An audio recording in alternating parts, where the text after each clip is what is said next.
So we are at Caddo Lake, WMA, looking at burning 805 North Unit, which is about 75 acres of timber understory 2 and shrub 3.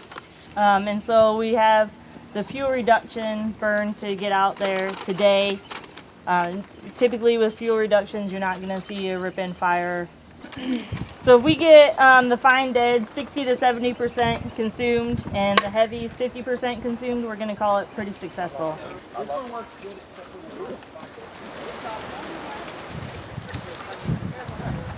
Well, the quick and dirty is we're looking at winds, temperatures, and RHs. Those are our three primary weather factors that we're looking at.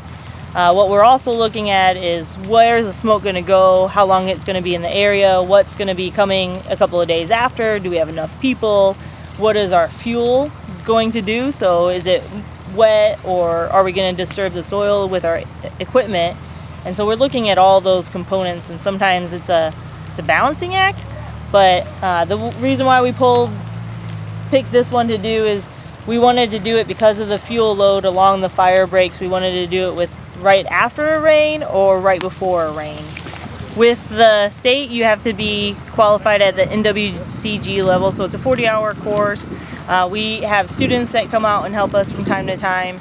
And then when we burn private lands, which there's a different group within the wildlife division, they burn private lands, we are working with landowners to teach them how to burn their own property, so then in time they'll take over that. By doing controlled burns, we increase having a plethora of different species. By opening this up, we're going to have a new flush of oaks, and then it'll also increase the amount of oak acorn drop, and then which turkeys obviously love that. So and it also opens up, it's pretty cool actually. After a burn, you'll see a lot of birds will come into an area because they can find those insects and worms a little bit better to fatten up. And the nice thing is most species have adapted to fire. It's something that we as humans have taken off of the landscape, but the animals have adapted to it, and so they know that it's coming. And if you walk through a burn afterwards, you have very minimal kill on species. And generally, you know, anyone who has structures or property around here, we're also reducing the fuel load, so decreasing the chance of wildfires as well. Yeah, the wind kind of shifted a little bit on us. It was supposed to be mostly a southern, and every so often we would get a southwest. So we had one line hold up, and we were adaptive, and we took people from that line to help them on the other line to either improve the line with more black or holding resources. But in the end of it, it wasn't a bad burn. And eventually we'll get into a maintenance burn here, but that's probably not for another 15 years.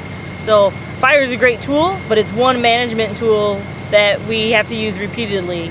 And the more fire we do on the ground, the more other people do on the ground, the better the whole system's going to be. Lower invasives, better natives.